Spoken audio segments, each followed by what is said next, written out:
ونتوكل عليه ونعوذ بالله من شرور أنفسنا ومن سيئات أعمالنا من يهده الله فلا مضل له ومن يضلله فلا هادي له ونشهد أن لا إله إلا الله وحده لا شريك له ونشهد أن سيدنا ومولانا محمدا عبده ورسوله أرسله بالهدى ودين الحق ليظهره على الدين كله وكفى بالله شهيدا فصلى الله عليه وعلى آله وأصحابه وأزواجه وذرياته أجمعين برحمتك يا أرحم الراحمين. أما بعد فقد قال الله تبارك وتعالى كما ورد في سورة آل عمران: أعوذ بالله من الشيطان الرجيم بسم الله الرحمن الرحيم يا أيها الذين آمنوا اتقوا الله حق تقاته ولا تموتن إلا وأنتم مسلمون واعتصموا بحبل الله جميعا ولا تفرقوا واذكروا نعمة الله عليكم إذ كنتم أعداء فألف بين قلوبكم فأصبحتم بنعمته إخوانا وكنتم على شفا حفرة من النار فأنقذكم منها كذلك يبين الله لكم آياته لعلكم تهتدون ولتكن منكم أمة يدعون إلى الخير ويأمرون بالمعروف وينهون عن المنكر وأولئك هم المفلحون. وقال عز وجل كما ورد في سورة النساء: يا أيها الذين آمنوا بالله ورسوله والكتاب الذي نزل على رسوله والكتاب الذي أنزل من قبل صدق الله العظيم. وعن أبي سعيد الخدري رضي الله تعالى عنه قال قال رسول الله صلى الله عليه وسلم: من رأى منكم منكرا فليغيره بيده فإن لم يستطع فبلسانه فإن لم يستطع فبقلبه وذلك أضعف الإيمان. رواه الإمام مسلم رحمه الله. رب اشرح لي صدري ويسر لي أمري واحلل عقدة من لساني يفقهوا قولي. اللهم ربنا ألهمنا رشدنا وأعذنا من شرور أنفسنا. اللهم أرنا الحق حقا وارزقنا اتباعه وأرنا الباطل باطلا وارزقنا اجتنابه. اللهم وفقنا لما تحب وترضى. اللهم وفقنا نأمر بالمعروف وننهى عن المنکر. آمین یا رب العالمین. معزز حاضرین، مجھ سے جو فرمائش کی گئی ہے وہ سورہ آل عمران کی 3 آیات کی کچھ وضاحت یا ان کا درس دوں. میں نے اس میں ایک آیت کا اضافہ کیا ہے اور وہ سورہ نساء کی ہے. سورہ آل عمران کے بالکل وسط میں کل 200 آیات ہیں سورہ آل عمران کی، اور آیت نمبر 102، 103، 104 تقریباً وسط میں ہے. یہ 3 آیات جو ہے قرآن حکیم کے نہایت جامع مقامات میں سے ہے. چنانچہ جیسا کہ آپ کو معلوم ہے سورۃ العصر سب سے چھوٹی صورتوں میں سے ہے، 3 آیات ہیں لیکن نہایت جامع. امام شافعی فرماتے ہیں رحمت اللہ علیہ کہ لو لم ينزل من القرآن سواها کفت الناس، اگر قرآن میں سوائے سورۃ العصر کے اور کچھ نازل نہ ہوتا تو یہ بھی لوگوں کی ہدایت کے لیے کافی ہو جاتی. اسی طرح جگہ جگہ پر آپ کو جو لمبی صورتیں ہیں، اب مثلاً سورۃ بقرہ ہے 286 آیات ہے، بڑی طویل صورت ہے. سورہ آل عمران ہے 200 آیات ہے، طویل صورت ہے. ان میں بھی آپ جگہ جگہ 3 آیتوں کے یا بعض جگہوں پر 7 آیتوں کے گلدستے آپ کو ملتے ہیں کہ جو نہایت جامع ہے. اسی طرح کا ایک مقام یہ ہے، اور ان 3 آیات پر میں نے ایک مرتبہ مفصل گفتگو کی تھی، پھر اسے کتابی شکل میں شائع کیا. امت مسلمہ کے لیے سہ نکاتی لائحہ عمل. آج میں اسے 4 نکاتی بیان کروں گا. 3 نکات تو ان 3 آیات میں ہیں جو سورہ آل عمران کی میں نے آپ کو ابھی تلاوت کر کے سنائی ہے، اور چوتھا بلکہ پہلا نکتہ وہ سورہ نساء کی آیت کا ہے.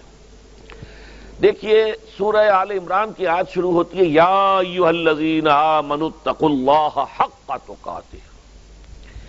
اہل ایمان اللہ کا تقوی اختیار کرو جتنا اور جیسا کہ اس کے تقوی کا حق ہے۔ اب یہ چونکہ خطاب ہو رہا تھا صحابہ کرام سے، اور ابھی یوں سمجھیے کہ مدنی دور کا آغاز تھا۔ اکثریت تو مسلمانوں کی وہ تھی کہ جو مکے میں پوری طرح آزمائشوں میں سے نکل کر آئے تھے، بھٹیوں میں سے گزر کر آئے تھے، کندن بن کر آئے تھے۔ ایمان اور یقین ان کے ریشے ریشے میں، ان کے رگ و پے میں سرایت کیے ہوئے تھا، لہذا وہاں تو خطاب ہوا یا ایھا الذین آمنوا، اے اہل ایمان اب یہ کرو، اللہ کا تقوی اختیار کرو، اللہ کی اطاعت اختیار کرو۔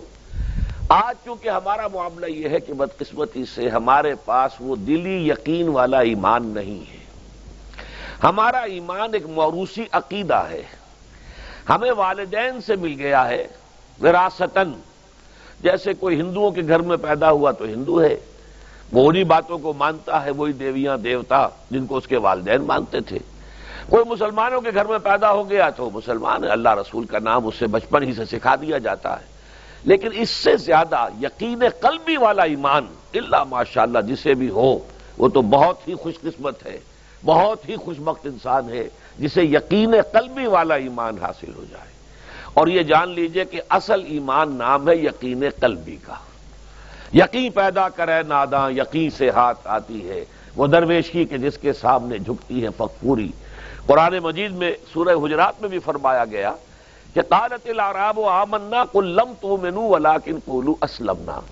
یہ بدو لوگ اعلان کر رہے ہیں، دعویٰ کر رہے ہیں کہ ہم ایمان لے آئے۔ نبی آپ ان سے کہہ دیجئے تم ایمان ہرگز نہیں لائے ہو، یوں کہو کہ ہم مسلمان ہو گئے ہیں۔ وَلَمَّا يَدْخُلِ الْإِيمَانُ فِي قُلُوبِكُمْ، ابھی تک ایمان تمہارے دلوں میں داخل نہیں ہوا۔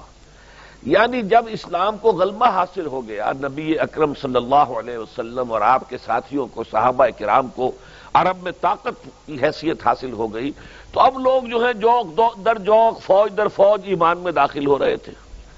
اذا جاء نصر اللہ والفتح ورأیت الناس يدخلون فی دین اللہ افواجا۔ لیکن یہ جو فوج در فوج آ رہے تھے، ان کے ایمان کی وہ کیفیت نہیں تھی کہ جو ابتدا میں ایمان لائے تھے۔ جو لوگ شروع میں ایمان لائے تھے وہ اپنے گھر بار چھوڑ کر، اپنے باپ کو، ماں کو، بھائیوں کو چھوڑ کر، رشتے کاٹ کر، پھر یہ کہ انہیں پتا تھا کہ جیسے ہی ہم کہیں گے اشہد ان لا الہ الا اللہ واشہد ان محمد رسول اللہ، میں مار پڑنی شروع ہو جائے گی، ہمارے اوپر سختیاں آئیں گی، ہم پر سخت قسم کی پرسیکیوشن ہوگی، تشدد ہوگا۔ لہذا اس وقت تو ایمان وہی لاتا تھا جس کے دل میں یقین پورا پہلے سے پیدا ہو گیا۔ لیکن بعد کے دور میں ظاہر بات ہے کہ اب جیسے طاقت حاصل ہو گئی تو طاقتور کے ساتھ تو سبھی مل جاتے ہیں۔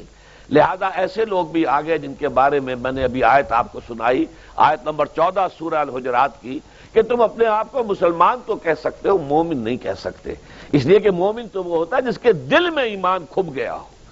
اسی معنی میں کہہ رہا ہوں کہ ہم بھی اگر اپنا جائزہ لیں گے تو ہمیں محسوس ہوگا کہ ہمارے دلوں میں وہ یقین نہیں ہے۔ یقین تو اگر ہو تو ہماری زندگیوں میں انقلاب آ جائے گا۔ پھر تو یہ ہے کہ لوگ ایک دوسرے کو دیکھ کر یوں سمجھیے کہ ان کے ایمان کے اندر اضافہ ہوگا۔ صاحب ایمان تو وہ ہے جس کے بارے میں حضور نے فرمایا اذا رؤوا ذکر اللہ، جن کو دیکھ کر اللہ یاد آ جائے۔ صاحب ایمان تو وہ ہوتے ہیں کہ جن کو دیکھ کر اللہ یاد آتا ہے۔ اس اعتبار سے ہمارا جو اس وقت معاشرہ ہے، 1.5 ارب کے قریب مسلمان دنیا میں ہیں، لیکن کیا وجہ ہے؟ ہمارے پاس عزت نام کی کوئی شے نہیں۔ حالانکہ اس دنیا میں ہر 5واں انسان مسلمان ہے، اندازہ کیجئے آپ، لیکن کوئی انٹرنیشنل معاملات، بین الاقوامی معاملات میں کوئی ہم سے کوئی رائے لیتا ہے، پوچھتا ہے؟ یہ G7 بیٹھ کر طے کریں گے، G15 طے کریں گے، یہ سیکیورٹی کونسل طے کرے گی، اور کہیں پر کوئی مسلمان ملک نہیں ہے، ہم 3 میں نہ 13 میں، نہ G8 میں نہ G15 میں، کہیں بھی نہیں۔ ہمارے وسائل پر دوسروں کا قبضہ ہے۔ اب تو تیل بہت بڑی دولت تھی عرب ممالک کے پاس، اب آپ کو معلوم ہے خلیج کے اوپر پنجے گاڑ کر امریکہ بیٹھ گیا ہے، اور اس کے اتنے بڑے فوجی اڈے جو ہیں وہاں قائم ہو چکے ہیں، اس سرزمین میں جہاں سے کہ اللہ کے رسول نے حکم دیا تھا کہ یہود اور نصارہ کو نکال باہر کرو، آج وہاں پر ان کے اڈے ہیں، بیسز ہیں بہت بڑے بڑے۔ اس حوالے سے یہ ذلت ہم پر کیوں آئی ہے؟ اسی سورہ آل عمران میں اللہ تعالیٰ فرماتا ہے وَلَا تَهِنُوا وَلَا تَحْزَنُوا وَأَنْتُمُ الْأَعْلَوْنَ إِن كُنتُم مُؤْمِنِينَ۔ اے مسلمانوں گھبراؤ نہیں، پریشان نہ ہو، رنجیدہ نہ ہو، اگر تم صاحب ایمان ہوئے تو تم ہی سب سے اونچے ہوگے۔ اب یا تو قرآن جھوٹا ہے معاذ اللہ، یا ہم مومن نہیں ہیں، تیسرا نتیجہ تو کوئی نہیں۔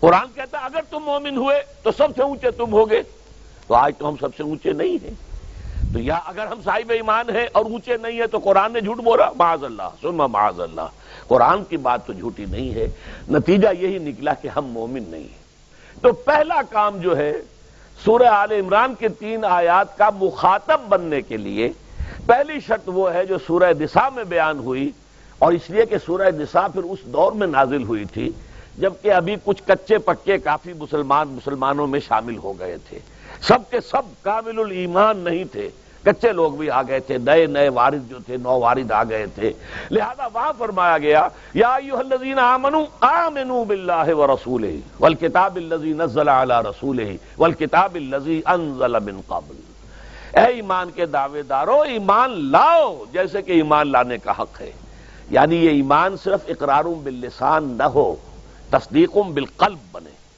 یہ صرف آپ کے ٹپ آف دی ٹنگ پر نہ ہو، یہ آپ کے دل میں کھب جائے، جیسے صحابہ کرام کے بارے میں اسی سورہ حجرات میں فرمایا وَلَٰكِنَّ اللَّهَ حَبَّبَ إِلَيْكُمُ الْإِيمَانَ وَزَيَّنَهُ فِي قُلُوبِكُمْ، صحابہ کرام کے تو دلوں میں اللہ نے کھبا دیا تھا ایمان کو۔ تو پہلا مرحلہ ہم میں سے ہر شخص کے لیے، مجھے بڑی خوشی ہوئی ہے، اور جیسے ہی مجھے بتایا گیا تھا کہ اس قسم کا ایک ادارہ اتحاد یہاں بنا ہے اور اپنی آبادی کی سطح پر منشیات کے خلاف اور برائیوں کے خلاف کام کر رہے ہیں، مجھے بہت خوشی ہوئی، اس سے زیادہ مبارک کام کوئی نہیں۔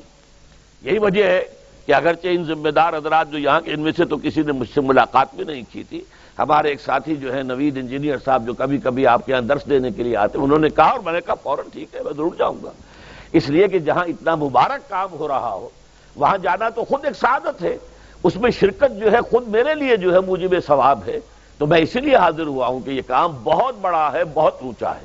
البتہ اس کام کے کچھ لوازم ہیں، کچھ شرائط ہیں، اس کی کچھ تدریج ہے جو ہمیں سنت سے ملتی ہے، قرآن سے ملتی ہے، حدیث سے ملتی ہے، تو میں اس کام کے ضمن میں اس کی وہ تدریجی مراحل اور اس کے لوازم اور اس کی شرائط بیان کرنا چاہتا ہوں۔ سب سے پہلی شرط اول، وہ فارسی کا شعر مجھے یاد آیا کہ در رہے منزل لیلا کے خطر ہاش بسے، شرط اول قدمی نست کے مجنوں باشی، پہلی شرط یہ کہ مجنوں بنو، تو یہاں کا پہلی شرط کیا ہے؟ پہلے صاحب ایمان بنو، ایمان تمہارے دلوں میں ہو، یا ایھا الذین آمنوا آمنوا باللہ ورسولہ، یعنی ایک ایمان تو تمہیں حاصل ہے اقرار باللسان، وہ تو تمہیں والدین سے مل گیا، عقیدہ تمہارا ہے متوارث جو ہے، تم عقیدے کو مانتے ہو، لیکن دلی یقین والا ایمان حاصل کرو۔ اصل میں اس کے بعد گاڑی چلتی ہے، اس کے بعد جو ہے نتائج نکلتے چلے جائیں گے، لیکن اگر وہاں ایمان کی کمزوری ہے تب اوپر سے کوششیں کریں گے، نتیجہ نہیں نکلے گا، آگے ہم بڑھ نہیں سکیں گے، ہمارے جو جد و جہد ہے وہ کامیابی سے ہمکنار نہیں ہوگی۔ اس جیسے ہی ہے جیسے ہم درخت لگانا چاہ رہے ہیں جس کی جڑ ہی نہیں ہے، آپ زمین کھود کر درخت جو اس کے اندر گاڑ دیں گے تو زمین تو نہیں پکڑے گی اس کو، وہ تو نیچے سے جڑ ہو اور پھر درخت جو ہے اس سے ابھرے، تو وہ ہوتا ہے کہ جس کے لیے یوں سمجھیے سرسبز درخت بنے گا۔ اس حوالے سے سب سے پہلا قدم کیا ہے؟ ہم اپنے گریبانوں میں جھانکیں، اپنے دلوں کو ٹٹولیں، وہ یقین والا ایمان ہے یا نہیں؟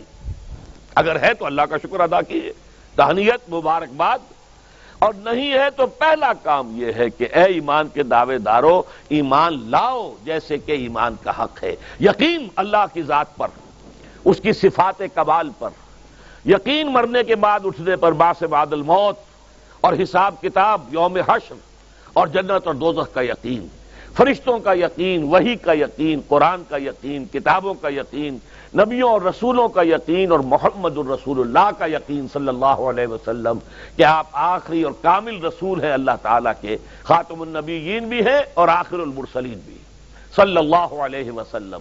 یہ یقین پہلے پیدا ہونا چاہیے۔ تو اب ظاہر بات ہے کہ جب میں نے یہ بات اتنی بڑی کہی ہے تو پھر مجھے یہ بھی بتانا چاہیے یقین کہاں سے ملے گا، کون سی دکان ہے، سپر مارکیٹ کوئی ہے جہاں پر کہ یہ جنس بکتی ہو؟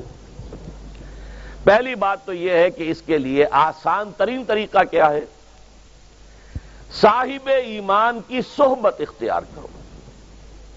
جیسے آپ بھٹی کے آگے بیٹھیں گے تو حرارت پہنچ جائے گی، آپ برف کی سل کے قریب بیٹھے ہوں گے ٹھنڈک پہنچ جائے گی، اگر صاحب ایمان ہے، کسی کے دل میں یقین والی بھٹی دہک رہی ہے، تو اس کے قرب سے آپ کے اندر بھی یقین پیدا ہو جائے گا۔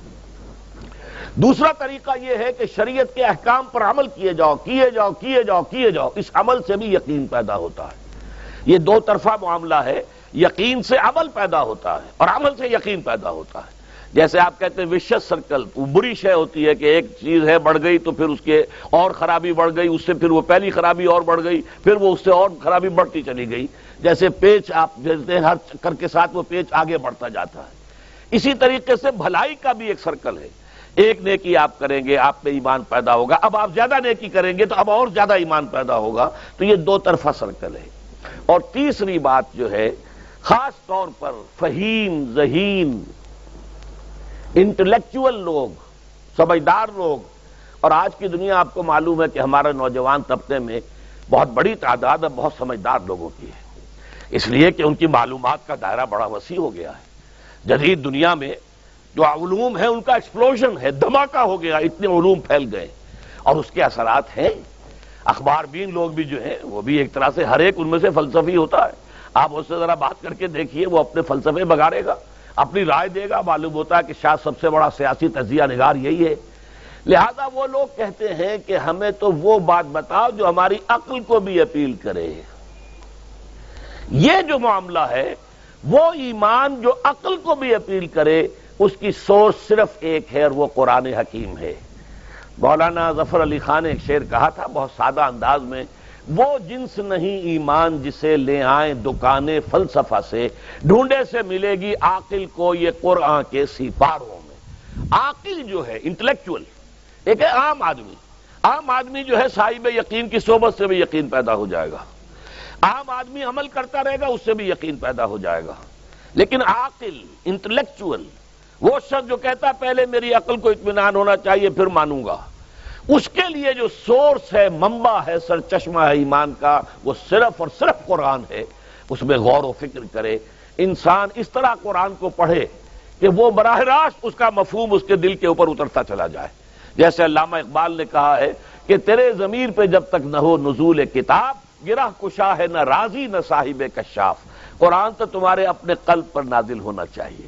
اور یہ اصل میں ان کے والد نے کہا تھا ان سے، بالکل بچپن میں علامہ اقبال چھوٹے سے بچے تھے، ان کے والد تھے ذرا صوفی منش آدمی تھے، وہ شیخ نور محمد۔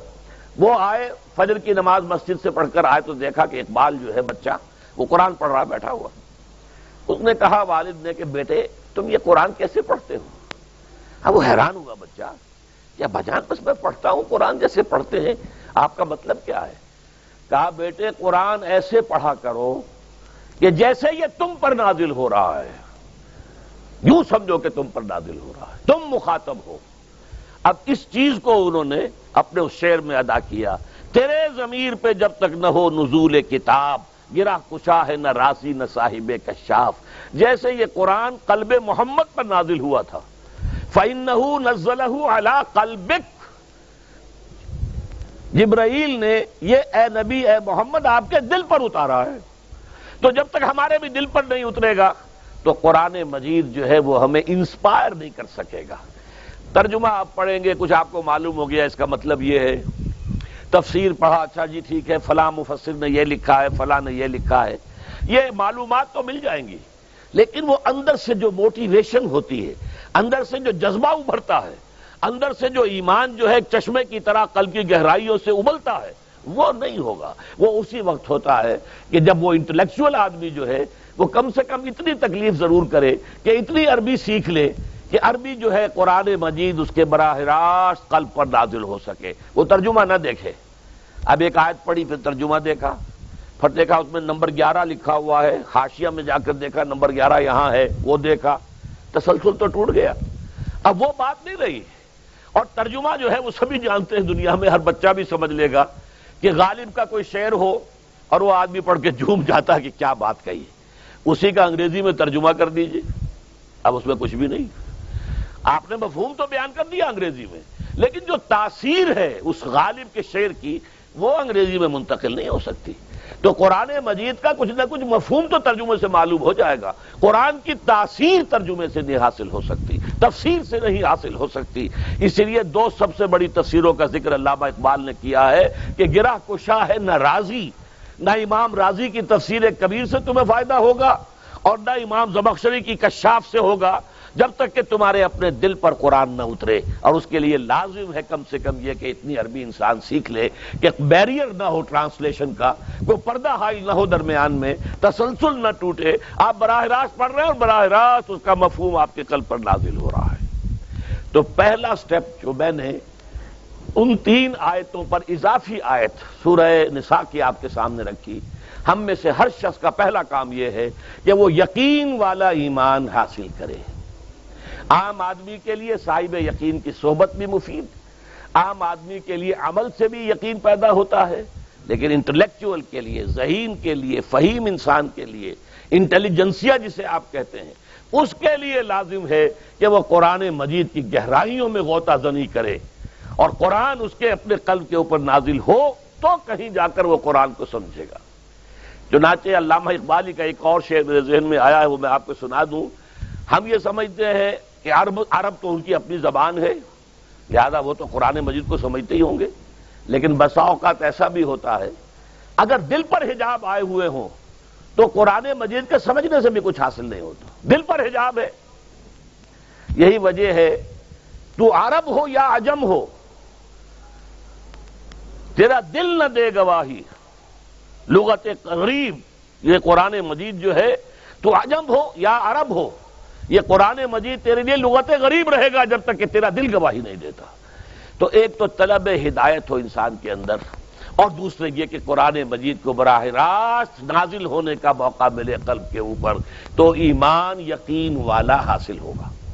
اب آئیے، اگر یہ ایمان حاصل ہو گیا تو اب وہ سہ نکاتی لایا عمل ہے جس میں میری پوری کتاب بھی ہے، امت مسلمہ کے لیے سہ نکاتی لایا عمل. پہلا نکتہ کیا ہے؟ یا ایھا الذین آمنوا اتقوا اللہ حق تقاتہ. اہل ایمان اللہ کا تقوی اختیار کرو جیسا اور جتنا کہ اس کے تقوی کا حق ہے. اللہ کے احسانات کا آپ کو اندازہ کر سکتے ہیں؟ اللہ کی جو نعمتیں ہیں، ان تعدوا نعمت اللہ ہے لا تحصوها. اللہ کی نعمتوں کا ہم احاطہ کر ہی نہیں سکتے. بے شمار نعمتیں وہ جن کا ہمیں شعور ہی نہیں ہے کہ نعمتیں ہیں. یہ تو آج ہمیں معلوم ہوا کہ یہ وٹامن سی ہوتا ہے، یہ وٹامن اے ہوتا ہے، یہ وٹامن ڈی ہوتا ہے، لیکن یہ تو ہمیشہ سے ہم کھاتے آ رہے ہیں. ہمیں پتہ نہیں تھا کہ اس میں یہ وٹامن اے ہے. وہ تو اللہ نے تو پیدا کر رکھا تھا، وہ تو ہماری ضروریات سے واقف تھا، لہذا اس میں ہر شے جو ہے تو ہم تو اس کے احسانات کو جانتے ہی نہیں.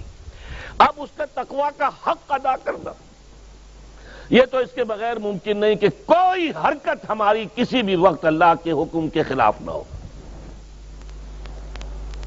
اس کے بغیر تو یہ اللہ کا حق تقوی ادا نہیں ہو سکتا.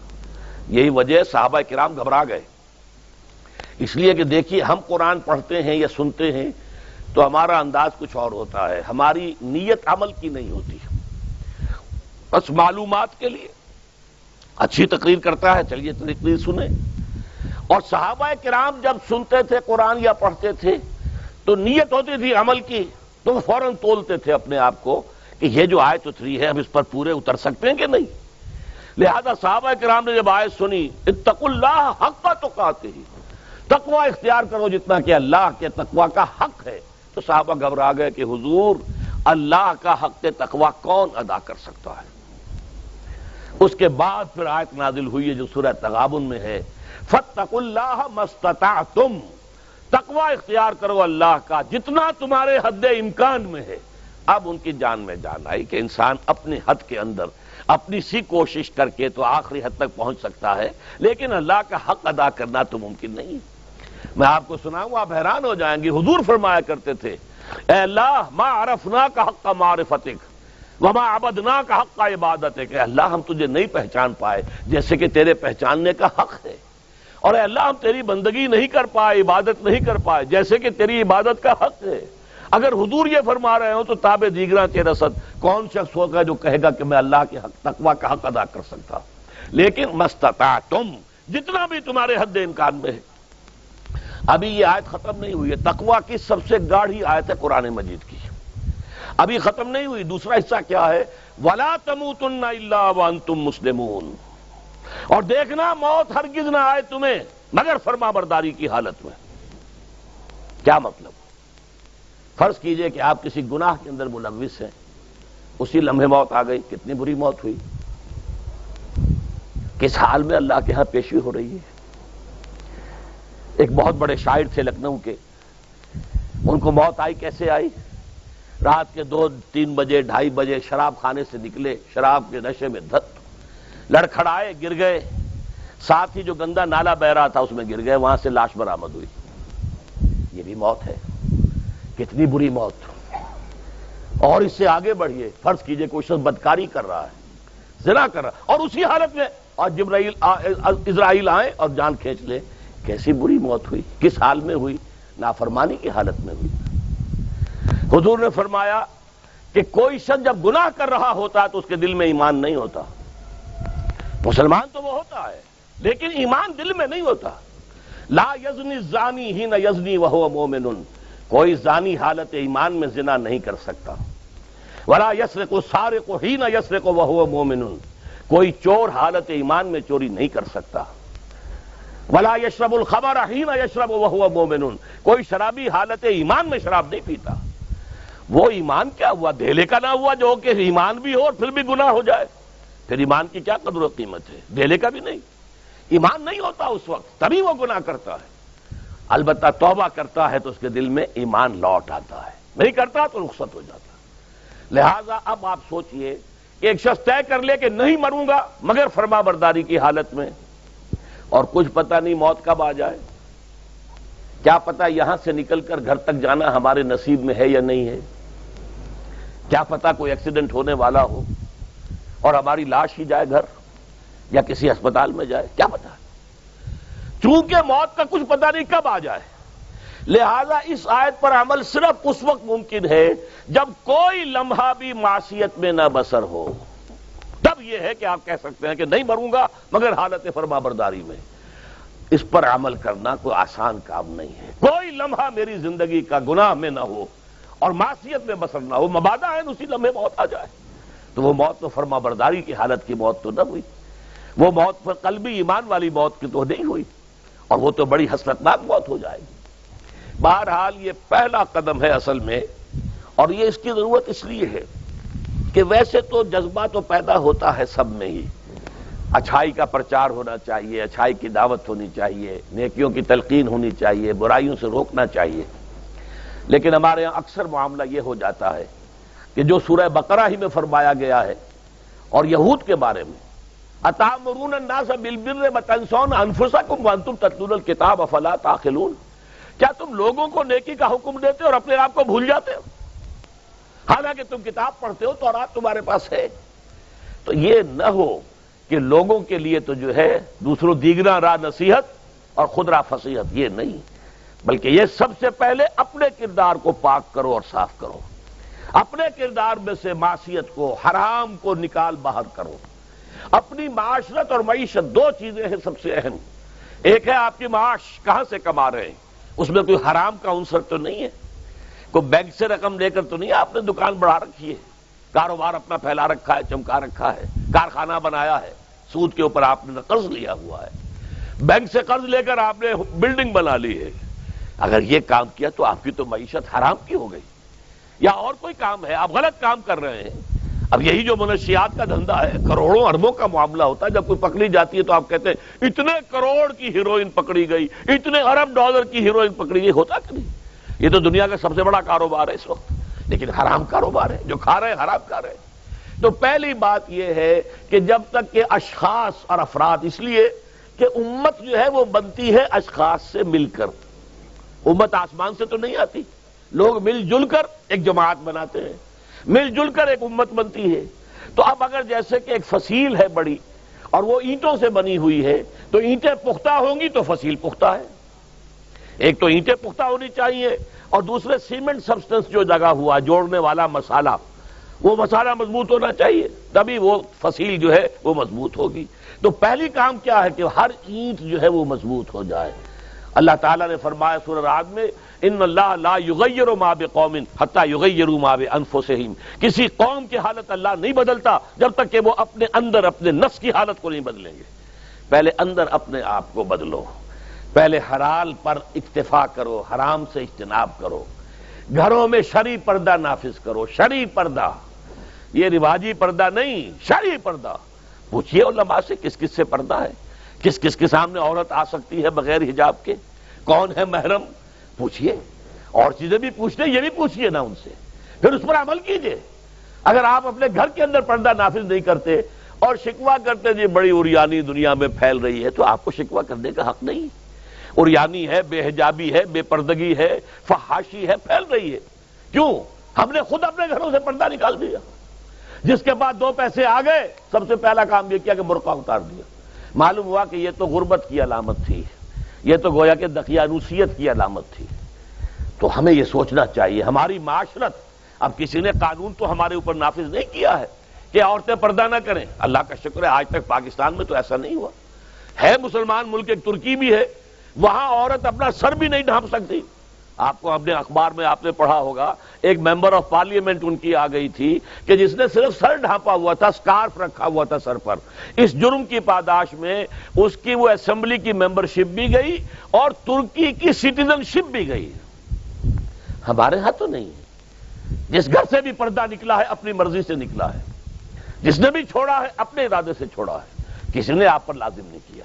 تو پہلا کام دیکھیے اصلاح معاشرہ کا، پہلے اپنے آپ کو بدلو، اپنے آپ کو ٹھیک کرو، اپنے کردار کو، اور دونوں اعتبارات سے اپنی معاش اور معاشرت، معاش آپ کی جو بھی کمائی ہے جس پر آپ کا گزارا ہے اس میں کوئی حرام کی آمیزش نہ ہو، معاشرت جو رہن سہن ہے، باقی ظاہر بات ہے چور کا ہاتھ تو آپ نہیں کاٹ سکتے، وہ تو جب تک قانون نہ بنے اور وہ نظام نہ بدلے، زانی کو آپ سنسار نہیں کر سکتے جب تک کہ شریعت کا قانون جو ہے اس کی بالادستی نہ ہو جائے، وہ آپ نہیں کر سکتے، سود آپ ختم نہیں کر سکتے جب تک کہ وہ نظام حکومت ختم نہ کرے، ورنہ تو ہر ایک جو ہے پورے ہمارے نظام کا جو ہے تانا بانا سود پر ہے۔ لیکن خود تو اپنے آپ کو بچا سکتے ہو، ڈائریکٹ انوالومنٹ تو نہ ہو سود میں، خود تو سود پر قرض نہ لو، خود تو اپنی بچت وہاں رکھ کر اس پر سود نہ کھاؤ، اور فکس ڈپازٹ رکھ کر جو ہے سود نہ کھاؤ۔ کم سے کم ان دونوں اعتبارات سے جب تک کہ ہم اپنے آپ کو، تقویٰ تو بہت اونچی چیز ہے، اور تقویٰ بھی وہ جتنا کہ اللہ کے تقویٰ کا حق ہے تو بہت اونچی بات ہے، کم سے کم جو صریح حرام ہے اس سے تو بچیں۔ تو پہلی منزل یہ، بلکہ میرے اب آج کی ترتیب میں دوسری منزل ہوئی۔ پہلی منزل کیا تھی؟ یقین والا ایمان حاصل کرو، یقین پیدا کرے ناداں، یقین سے ہاتھ آتی ہے وہ درویشی کہ جس کے سامنے جھکتی ہے فقپوری۔ ایسے ایسے درویش گزرے ہیں۔ اب یہ خواجہ نظام الدین اولیاء رحمۃ اللہ علیہ دلی میں ایک تخت ہوتا تھا بادشاہ کا، ایک تخت ہوتا تھا ان کا روحانی تاجدار۔ وہ کون تھے؟ نظام الدین اولیاء رحمۃ اللہ علیہ۔ 6 بادشاہ ان کے زمانے میں بیٹھے تخت دہلی پر، کسی کے پاس حاضری نہیں دی، درویش نہیں جایا کرتے امراء کے گھروں میں۔ ایک بادشاہ نے کہا کہ میں آنا چاہتا ہوں، روک دیا، نہیں میرے پاس مت آؤ۔ اس نے کہلوایا میں آ جاؤں گا، آپ کا دربار عام ہے، کھلا ہے، سب آتے، میں بھی آ جاؤں گا، آپ مجھے کیسے روک سکتے ہیں؟ جواباً کہلوایا کہ اگر بادشاہ ایک دروازے سے داخل ہوا تو درویش دوسرے دروازے سے نکل جائے گا۔ جھک رہا ہے کہ نہیں بادشاہ؟ جب آیا تھا بابر یہاں پر حکومت وہ جنگ کرنے کے لیے، اور پانی پت کی پہلی جنگ ہونے والی تھی سن 1526 میں، پتہ نہیں یہ تاریخ بھی اب لوگوں کو معلوم ہے کہ نہیں، تو وہاں کون تھا؟ ابراہیم لودھی بادشاہ تھا دہلی کا۔ وہ آیا ہے شیخ عبد القدوس گنگوہی رحمۃ اللہ علیہ کے پاس کہ حضور حضرت میرے لیے دعا کیجئے، بڑا وقت سخت آ گیا ہے، بابر فوج لے کر آ گیا ہے۔ ان کا دعا نہیں کی، فرمایا ہٹ جاؤ یہاں سے، ہماری دھوپ چھوڑ دو، دعا نہیں کی۔ وہ آیا ہے ہاتھ جوڑ رہا ہے، دعا کی، دعا نہیں کی، اس لیے کہ ظالم حکمران تھا اور بابر نے شکست دی۔ تو یہ فقیروں کے پاس چل کے بادشاہ کیوں جا رہے ہیں؟ اس لیے کہ وہ یقین ہے دل کے اندر، یقین پیدا کرے ناداں، یقین سے ہاتھ آتی ہے وہ درویشی کے جس کے سامنے جھکتی ہے فغفوری۔ بادشاہ جھکتے ہیں جن کے سامنے، وہ کس سے حاصل ہوتی ہے؟ وہ در حقیقت یقین قلبی والی دولت۔ دوسرا کام، اپنے عمل کے اندر، اپنے کردار میں تقویٰ اختیار کرو، جس کا کم سے کم درجہ یہ ہے کہ حرام سے تو اپنے آپ کو بچا لو، اور فرائض کی پابندی کرو. نماز فرض ہے، روزہ فرض ہے، اگر آپ کے پاس مال اتنا ہے کہ زکوٰۃ آپ پر عائد ہوتی ہے زکوٰۃ دینا فرض ہے، اگر استطاعت ہے تو حج کرنا فرض ہے، جو بھی ہے فرائض وہ ادا کرو، فرائض و واجبات ادا کرو، حرام سے اپنے آپ کو روک لو. یہ دو کام نہیں کرتے تو اگلی آیت کی طرف بڑھنے کا فائدہ ہی نہیں، پھر یہیں پر بات ختم ہو جائے گی، فل سٹاپ ہو جائے گا. لیکن اگر یہ مرحلہ طے کر لیا، خوش نصیب، اس نے اپنی معاش اور اپنی معاشرت کو درست کر دیا شریعت کے مطابق. اب اگلا قدم کیا ہوگا؟ وَاعْتَصِمُوا بِحَبْلِ اللَّهِ جَمِيعًا وَلَا تَفَرَّقُوا. اب چونکہ تمہیں فرد سے آگے بڑھ کر ایک امت بننا ہے، دنیا میں انقلاب برپا کرنے کے لیے، اللہ کے دین کا بول بالا کرنے کے لیے، اللہ کے دین کو غالب کرنے کے لیے تمہیں تو فوج بننا ہے، خدائی فوجدار بننا ہے. لہذا تمہیں جڑنا ہوگا نا. تمہیں جوڑنے والی شے کون سی ہوگی؟ میں نے کہا تھا نا، فصیل کی مضبوطی کا دار و مدار دو چیزوں پر ہے. اینٹیں پکی ہوں، افراد جو ہیں ان میں تقویٰ آ گیا، فرما برداری آ گئی، اینٹ پکی ہو گئی دینی اعتبار سے. اب ان کو جوڑنے والی شے کیا ہے؟ فرمایا اور سب مل جل کر اللہ کی رسی کو مضبوطی سے تھام لو اور تفرقوں میں مبتلا نہ ہو. وَاعْتَصِمُوا بِحَبْلِ اللَّهِ، حبل اللہ اللہ کی رسی، مل جل کر جمیعاً. وَاعْتَصِمُوا بِحَبْلِ اللَّهِ جَمِيعًا وَلَا تَفَرَّقُوا، تفرقے میں مبتلا نہ ہو. تفرقہ ہوگا تمہاری قوت ختم ہو جائے گی. Divided you fall, United you stand. اگر تم مضبوط ہو اور مجتمع ہو، بنیان مرصوص ہو، تو تمہیں کوئی شکست نہیں دے سکتا. اگر تمہارے دل پھٹے ہوئے ہو، تمہارے اندر رکھنے ہو، تو تمہارے اندر سے غدار نکل آئیں گے. جیسے کہ آپ کو معلوم ہے کہ انگریز جو آیا ہے ہندوستان میں، بنگال میں غداری ہوئی، میر جعفر نے غداری کی، اس لیے بنگال میں پلاسی کی جنگ میں فتح ہوئی لارڈ کلائیو کو. دکن میں ہمارا آخری تیر جسے کہا اقبال نے، ترکشے مارا خدنگے آخری، ٹیپو سلطان آخری چٹان تھی ہندوستان کے اندر، اور وہ بھی ایک غدار کی وجہ سے. جعفر از بنگال و صادق از دکن، ننگے آدم ننگے دین ننگے وطن. تھے کون؟ مسلمان تھے. لیکن یہ کہ اگر آپس میں تفرقہ ہے، آپ کے تفرقے کو دشمن استعمال کرے گا، آپ کو آپس میں ٹکرائے گا، ایک کے مقابلے میں دوسری کی مدد کرے گا، کبھی دوسرے کے مقابلے میں آپ کی مدد کرے گا، تاکہ آپس میں ٹکرا کر ختم ہو جاؤ. لہذا اتحاد، اب چونکہ یہاں پہ اتحاد لکھا ہوا ہے تو اسی حوالے سے سمجھیے کہ وَاعْتَصِمُوا بِحَبْلِ اللَّهِ، اتفاق کیسے آئے گا؟ اللہ کی رسی کو مضبوطی سے تھامو. یہاں ایک سوال پیدا ہوتا ہے کہ اللہ کی رسی کون سی ہے؟ بلکہ ایک بڑا تلخ واقعہ، اس کی یاد میرے ذہن میں ایک تلخی کی حیثیت سے ہے. سن 74 میں آپ کو یاد ہوگا کہ پاکستان میں عالم اسلام کے سربراہوں کی ایک سمٹ ہوئی تھی، اور بڑا روح پرور موقع تھا وہ. آپ کو معلوم ہے شاہ فیصل شہید وہ آئے تھے، سب سے بڑے وہ تھے، نمایاں تھے، اور تمام دنیا کے سربراہان مملکت لاہور میں جمع ہوئے تھے. اس وقت یہ آیت وَاعْتَصِمُوا بِحَبْلِ اللَّهِ جَمِيعًا وَلَا تَفَرَّقُوا، بڑے بڑے بینرز لاہور میں لگے ہوئے تھے، ہر رکشہ کے پیچھے آیت لکھی ہوئی ہے، ہر ٹیکسی کے پیچھے لکھی ہوئی ہے وَاعْتَصِمُوا بِحَبْلِ اللَّهِ جَمِيعًا وَلَا تَفَرَّقُوا. تو میں گیا تھا، مکتبہ جدید پریس ہے لاہور میں، کچھ مجھے چھپوانا تھا. وہاں پر ہی آزاد کشمیر کے ایک آئے ہوئے تھے انفارمیشن ڈپارٹمنٹ کے بڑے افسر، اور یہ واقعہ اب بھی میں بیان کر کے آیا ہوں 3-4 روز پہلے. سردار عبدالقیوم جو صدر ہوتے تھے اس وقت، وہ اس وقت صدارت کر رہے تھے جب میں نے واقعہ سنایا کہ یہ آپ کے صدارت کے دور کا واقعہ ہے، کیونکہ وہ یادداشت پیش کرنا چاہتے تھے کشمیر کے مسئلے پر تمام سربراہان جو تھے مسلمان ان کے سامنے، تو وہ بھی چھپانے کے لیے آیا ہوا تھا. لیکن اس شخص نے اس قدر ملحدانہ بات کی وہاں، آزاد کشمیر حکومت کا ذمہ دار افسر.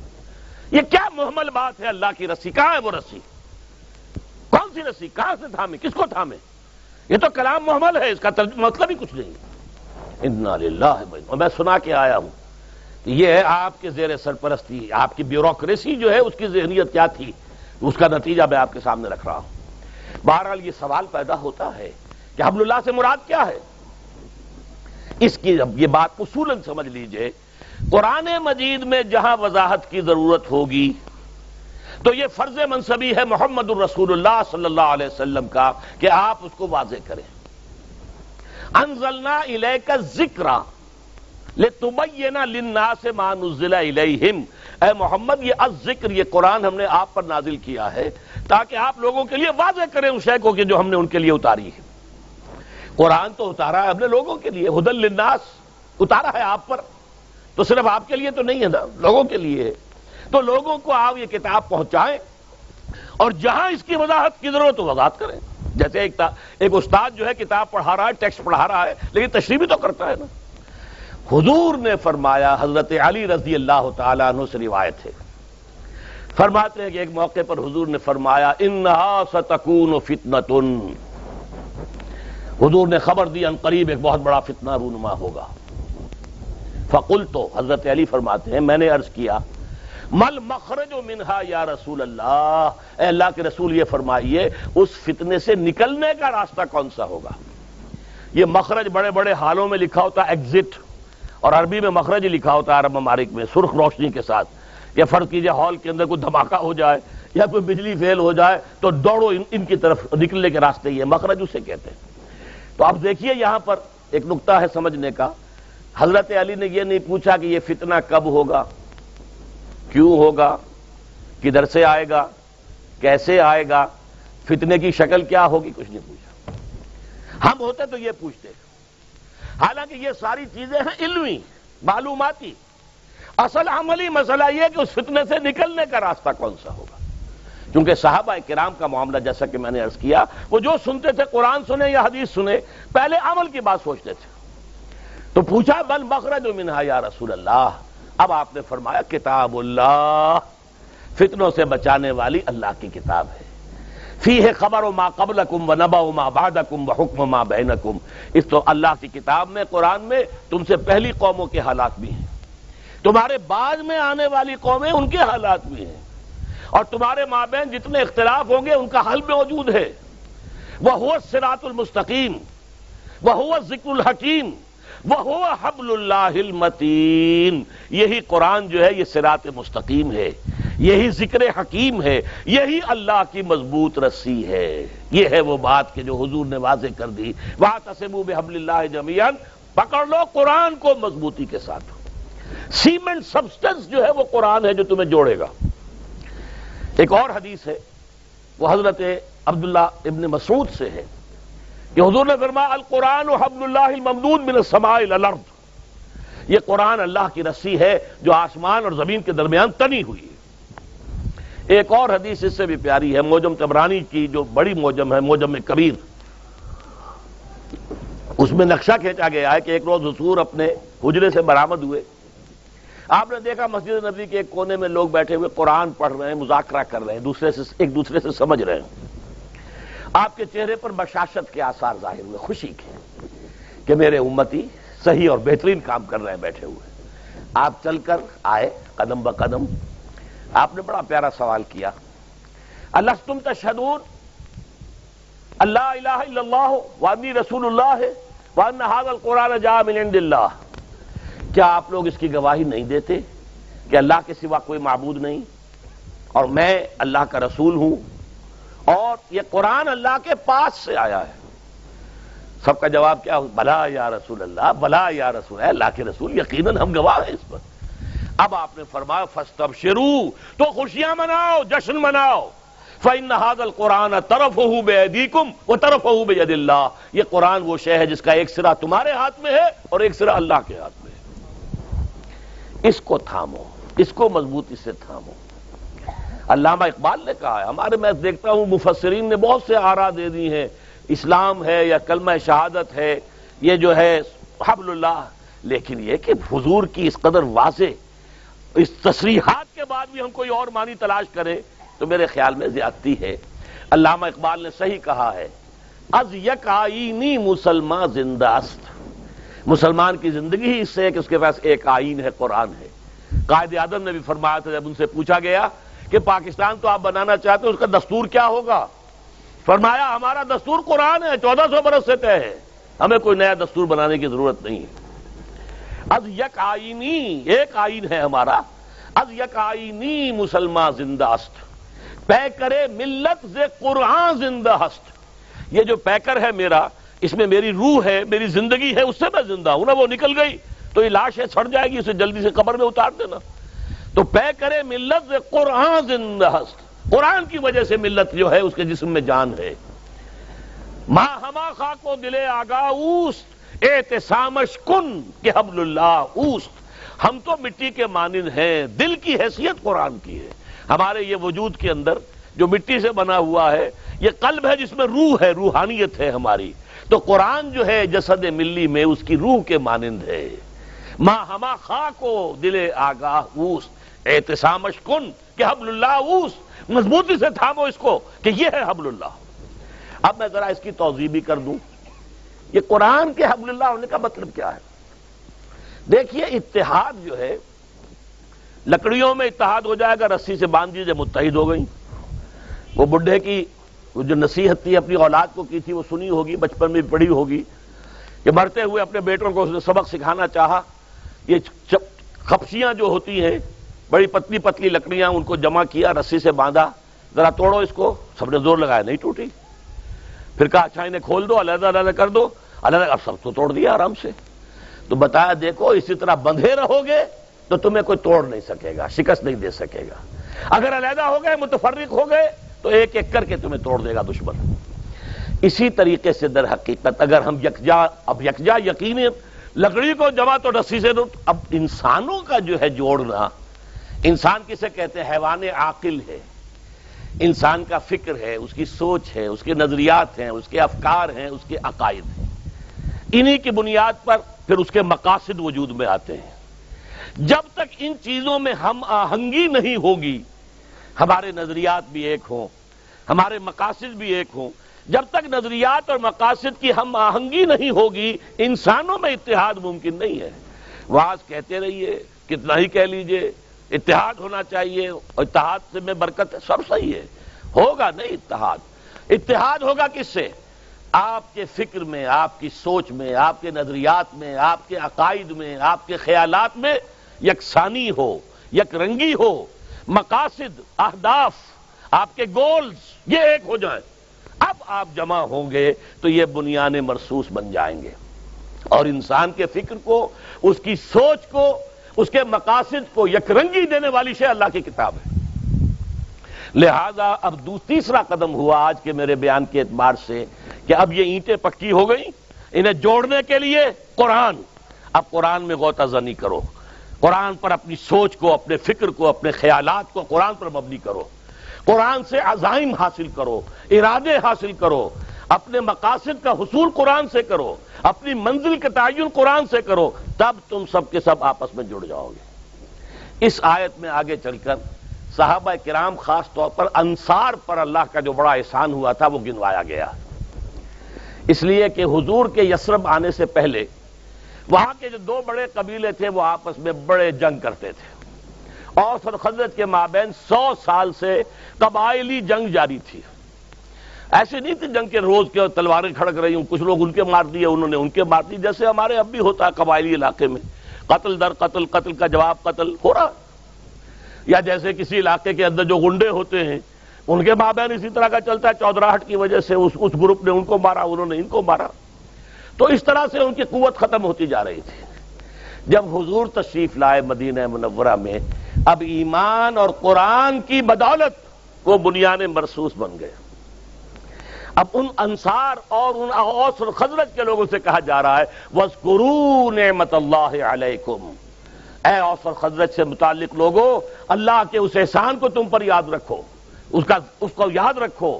اذ کنتم اعداء، جبکہ تم دشمن تھے ایک دوسرے کے، فَأَلَّفَ بَيْنَ قُلُوبِكُمْ، اللہ نے تمہارے دلوں میں الفت پیدا کر دی۔ اور پھر نہ صرف یہ کہ انصار آپس میں بھائی بھائی ہو گئے، کہاں قریش مکے سے آئے 300 میل سے چل کر، کہاں یہ مدینے کے انصار، اس طرح بھائی بنایا ہے آپس میں، ایک انصاری ایک مہاجر بھائی، تم فلاں کے بھائی، تم فلاں کے بھائی۔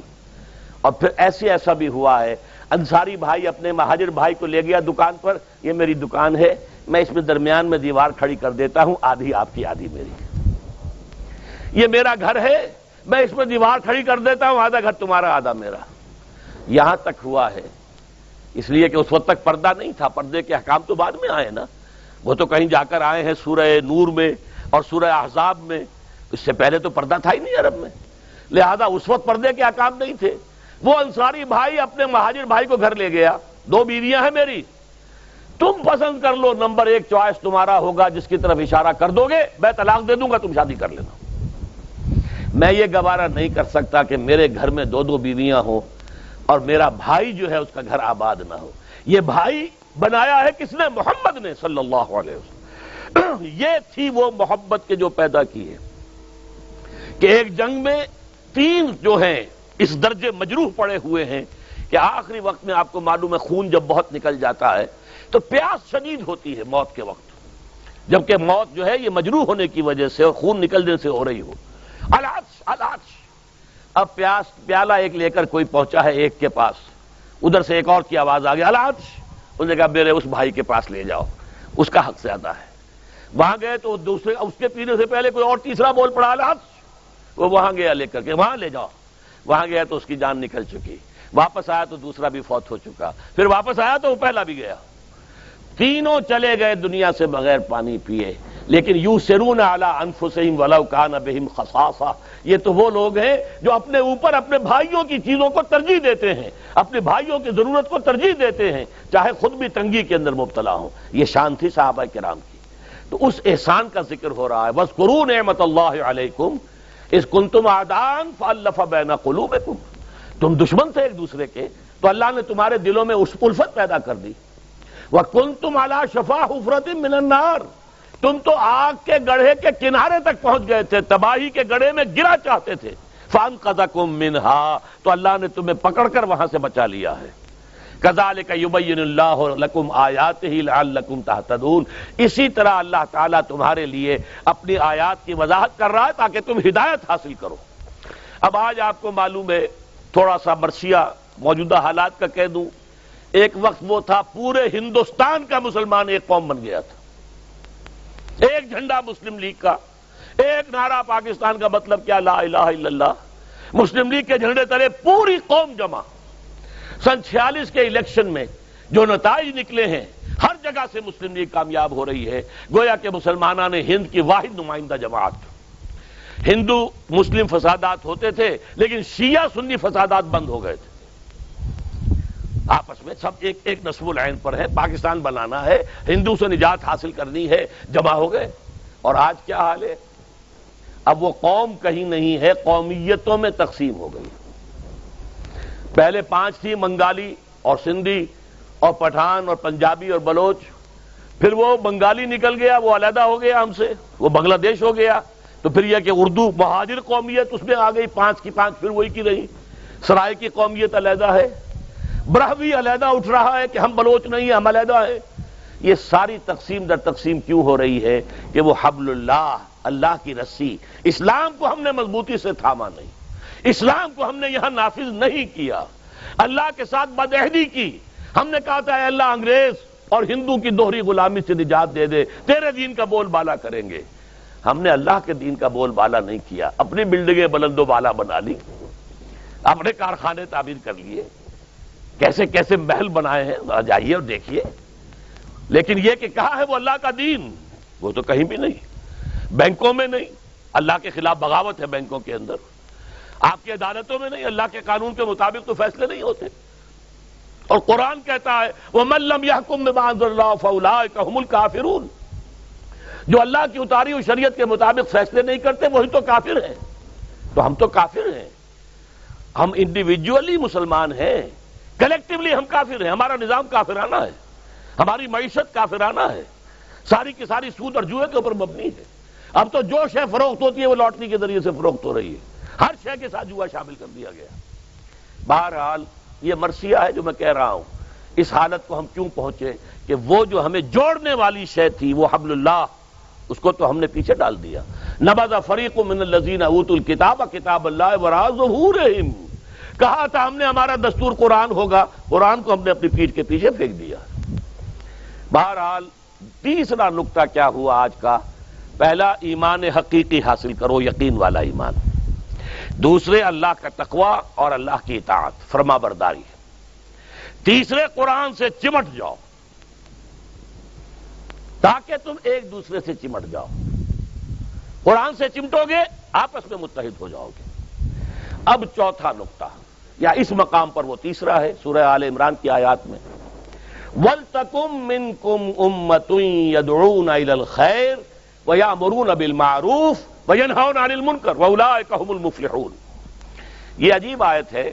دیکھیے 3 آیتوں میں ایک ایک نقطہ آیا لیکن تیسری آیت میں 3 نقطے آئے. اب تمہیں ایک ایسی امت کی شکل اختیار کرنی چاہیے کہ جو 3 کام کرے. خیر کی دعوت دے, لوگوں کو بلائے اللہ کی طرف, اللہ کی کتاب کی طرف, اللہ کے دین کی طرف. نیکی کا حکم دے اور بدی سے روکے. 3 کام. تیسرا نقطہ کیا ہے؟ تم سے ایک امت میں وجود میں آ جانی چاہیے. جب یہ افراد جمع ہو جائیں گے, جڑ جائیں گے, قرآن کے سیمنٹ سبسٹنس کی وجہ سے ایک دوسرے کے ساتھ پیوست ہو جائیں گے, ان کے مقاصد ایک ہوں گے, ان کے نظریات ایک ہوں گے, اب وہ ایک امت بن گئے. امت کسے کہتے ہیں؟ ہم مقصد لوگ. اما یا امو کہتے ہیں ارادہ کرنا. آمین البیت الحرام, جو لوگ جا رہے ہیں حج کے لیے وہ آمین, ان کا قصد کیا ہے, ارادہ کیا ہے؟ بیت الحرام کا. امام کہتے ہیں سڑک کو, اس لیے کہ آدمی اس کو فالو کر رہا ہوتا ہے. امام وہ ہے جو نماز میں آپ کی قیادت کر رہا ہے, آپ اس کی پیروی کر رہے ہیں, اسی کا اقتداء کر رہے ہیں, مقتدی ہیں. تو اصل میں امت کسے کہتے ہیں؟ قوم اور شے ہے, امت اور شے ہے. مسلمان کے لیے کہیں لفظ قرآن میں قوم نہیں آیا. قومیں تو ہوتی تھیں, وہ نسل کی بنیاد پر ہوتی تھی, قبائلی بنیاد پر ہوتی تھی, لیکن مسلمانوں کے لیے 2 لفظ آئے ہیں. امت, کنتم خیر امت اخرجت للناس تأمرون بالمعروف وتنہون عن المنکر وتؤمنون باللہ وکذالک جعلناکم امۃ وسطا لتکونوا شہداء علی الناس ویکون الرسول علیکم شہیدا. امت کا لفظ آیا. یا ایک لفظ اور آیا ہے حزب اللہ, اللہ کی پارٹی. پارٹی کیا ہوتی ہے؟ ایک نظریہ رکھنے والی کمیونسٹ پارٹی, مارکسزم کا نظریہ رکھنے والی کمیونسٹ پارٹی جو کمیونسٹ انقلاب لانا چاہتی ہے. اسی طریقے سے حزب اللہ کون سی ہے؟ جو اللہ کے دین کے اوپر یقین رکھنے والی اور اللہ کے دین کا انقلاب لانے کے لیے, اللہ کے دین کو غالب کرنے کے لیے جد و جہد کرے, وہ حزب اللہ ہے. تو امت ہے ہم مقصد لوگوں کا اکٹھ. تو وَلْتَكُمْ مِنْكُمْ أُمَّةٌ, اور مسلمانوں اب تم میں سے ایک ایسی امت وجود میں آ جانی چاہیے جو 3 کام کرے. یدعون الی الخیر, اور میرے نزدیک سب سے بڑا خیر قرآن, دعوت الی القرآن. سورہ یونس میں فرمایا ہوا خیر مما یجمعون, یہ قرآن جو ہے ان تمام چیزوں سے زیادہ قیمتی ہے جو تم جمع کرتے ہو. دولت ہے, مال ہے, ساز و سامان ہے, اچھے سے اچھے ڈیکوریشن پیسز لا کے تم اپنے گھروں میں سجاتے ہو, کارنسوں کے اوپر رکھے ہوئے ہیں بڑے عمدہ عمدہ. یہ سب چیزیں جو ہے ان سب سے کہیں زیادہ قیمتی شے قرآن ہے. قرآن کی طرف بلاؤ اور نیکی کا حکم دو اور بدی سے روکو. 3 کام. بدقسمتی سے پاکستان میں دینی جماعتوں نے یہ کام چھوڑ کر اور الیکشن میں جا کر حکومت کے حصول کی کوشش شروع کر دی. یہ بہت بڑا بلنڈر ہوا ہے, بہت بڑا بلنڈر ہوا ہے. انتخابات میں آپ جائیں گے تو آپ کا مخالف ظاہر بات ہے وہ تو یہ سمجھے گا کہ یہ اقتدار کا حریص ہے, یہ میرا مد مقابل ہے, اقتدار میں بھی حاصل کرنا چاہتا ہوں, یہ بھی حاصل کرنا چاہتا ہے, بس یہ ویسے اسلام کا نعرہ لگا رہا ہے, اصل میں مقصود تو اقتدار ہے. یہ وجہ ہے سب سے بڑی کہ پاکستان میں اسلام نہیں آیا, غلط راستہ اختیار کیا. صرف یہی کام کرتے, دعوت الی الخیر, امر بالمعروف, نہی عن المنکر اور نہی عن المنکر. اب میں اس کے آگے آپ سے عرض کر دوں کہ میں نے کہا تھا 3 نکات, آخری نقطے میں 3 حصے, اور اس تیسرا جو حصہ ہے اس کے 3 حصے. نہی عن المنکر کے 3 لیول حضور نے بیان فرمائے جو حدیث میں آپ کو سنا چکا. حضرت ابو سعید خدری رضی اللہ تعالی عنہ فرماتے ہیں سمعت رسول اللہ صلی اللہ علیہ وسلم یقول, کہ میں نے اللہ کے رسول کو فرماتے سنا. کیا فرماتے سنا؟ من را منکم منکرن, دیکھو مسلمانوں تم میں سے جو شخص بھی کسی منکر کو دیکھے, بدی کو دیکھے, حرام کام کو دیکھے, کسی گندگی کو دیکھے, فَلْيُغَيِّرْهُ بِيَدِهِ, اس کا فرض ہے کہ اپنی طاقت سے, اپنی ہاتھ سے اس کو روکے. فرض ہے, فعل امر ہے یہ, فَلْيُغَيِّرْهُ, الامر للوجوب, واجب ہوتا ہے وہ کام. فَإِن لَّمْ يَسْتَطِعْ, لیکن قرآن مجید ہے نا, فطری کتاب ہے, اب انسانوں کے اندر ہر طرح کے لوگ ہیں، کمزور بھی ہیں، طاقت والے بھی ہیں، باہمت بھی ہیں، کم ہمت بھی ہیں، تو کم ہمتوں کی بھی رعایت کی گئی ہے۔ فَإِن لَّمْ يَسْتَطِعْ، اگر اس کی استطاعت نہ ہو، طاقت یا تو ہے ہی نہیں یا طاقت کے استعمال کرنے کی ہمت نہیں ہے، دو ہی چیزیں ہو سکتی ہیں نا، تو دوسری صورت کیا ہے اس سے کم تر درجے میں؟ فَمَن لَّمْ يَسْتَطِعْ فَبِلِسَانِهِ، اپنی زبان سے تو روکے، کہے تو صحیح بھائی باز آ جاؤ، یہ کام غلط ہے، یہ حرام ہے، یہ صحیح نہیں ہے، حکومت سے بھی کہے، عوام سے بھی کہے، لوگوں سے بھی کہے، جیسا کہ حضور نے فرمایا ایک اور حدیث میں، الدین والنصیحہ، دین تو نصیحت اور خیر خواہی کا نام ہے۔ قیل لمن یا رسول اللہ، پوچھا صحابہ نے کس کی خیر خواہی، کس کے ساتھ وفاداری؟